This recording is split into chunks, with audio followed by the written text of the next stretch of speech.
Good morning. This is Dennis Fuchs coming up with the latest Stearns County Soil and Water Conservation District report. Today I'm going to talk a little bit about applying manure, and I'm going to reference an article put together by former University of Minnesota Extension agent George Ream, professor down at St. Paul. It's retired now, but he's still very active in the ag community. And he goes on his report to talk about in Minnesota, manure has proven to be a valuable source of nutrients for crop production. As commodity prices fall, efficient and economical application of nutrients becomes more and more important. We don't want to reduce nutrient applications to the point of having a negative effect on yield, and yet at the same time, there is no logical reason for applying more than is needed. A renewed emphasis on manure use is one tool that can be used to provide for the most efficient use of nutrients. Since manure will be applied to a considerable number of acres this fall, especially in Stearns County, it seems appropriate to review some of the fundamental principles of manure use. Any plan to apply manure should begin with a laboratory analysis of the material. It's easy to get, and if you skip this step, you're missing out on a big piece of information.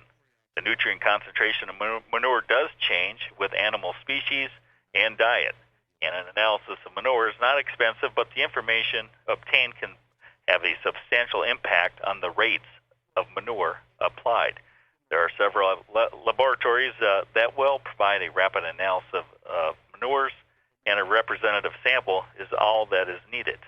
Book values for nutrients in manure can be used as a substitute for actual analysis. However, these values are averages of the analysis of many samples, and the accuracy is sacrificed if these values are used. Method of application is a serious consideration in manure use. The application method used has a substantial impact on nitrogen loss. The amount of nitrogen lost is affected by depth of application, soil temperature, soil moisture, and animal species. The loss has been the focus of many research projects, and the loss percentages have varied with the research project. But basically, the research, to summarize that, the quicker you incorporate the manure, the less loss that occurs. For turkey manure, the amount of time between application and incorporation in the year of application has a substantial effect on nitrogen availability. If there is no incorporation, only about 30%, that's right, if there is no incorporation, only about 30% of the total nitrogen is available to the crop following application. The remainder is lost. The availability increases to about 75% of the total N if the manure is incorporated within 4 hours after application.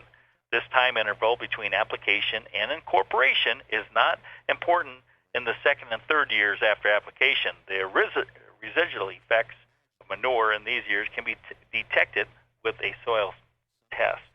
It's obvious that poultry manure should be incorporated as soon as possible after application, and there is no logical reason to leave the manure on the soil surface.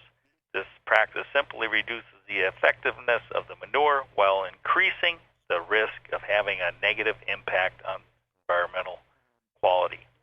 Dairy manure would be very similar to turkey manure, with the fact that the faster you can incorporate it or inject, the better.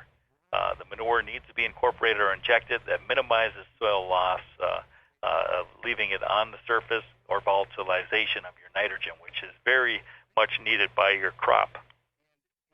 Now, I wanted to conclude, while the impact of rapid incorporation is important, a speedy incorporation does not substitute for the importance of waiting until the soil temperature drops below 50 degrees before any manure is applied. The nitrate nitrogen in manures cannot be forced to convert to ammonium nitrogen regardless of soil temperature. If soil temperatures are above 50 degrees, ammonium nitrogen and urea nitrogen can be converted to nitrate. That's the nitrate form of nitrogen, is the form that is very easy to move through the soil profile into our drinking water supplies. And George goes on to say here, in mid-September, while driving through west central Minnesota fields, I watched as poultry manure was being applied to several fields. The soil temperature was certainly higher than 50 degrees. That's at the 6-inch depth. There was going to be conversion from ammonium nitrogen, the stable form, to the nitrate nitrogen, the unstable form. It was also obvious that that manure would be incorporated. And he goes on to say the fields that had been planted to sweet corn in 2014 were the ones receiving the poultry manure. This kind of manure management, well, in my opinion, stimulates the onset of strict regulations. None of us want that. The best management practices that are appropriate for the application of fertilizer nitrogen are also appropriate for the application of manure. So keep that in mind. I know there's a lot of things going on here in central Minnesota. You got to get the manure done. You got to get harvest. You got to get the tillage. If you're doing tillage, there's just a lot of stuff going on. You got to get corn straw baled and off the fields. And yes, we understand that, but we also realize that we need to do the best job possible to protect our environment and minimize incorporation. Some of you that don't have manure and don't need to do tillage, don't do it. That's a great thing for keeping our soil in place. I've already seen some moldboard plows out in Stearns County, and if you're just have to do that moldboard plowing, leave it as rough as possible. If you're going to improve soil health, you need to minimize disturbance and keep something growing on that surface as long as possible. And that's what we can do to help protect our soils and protect our drinking water and surface waters.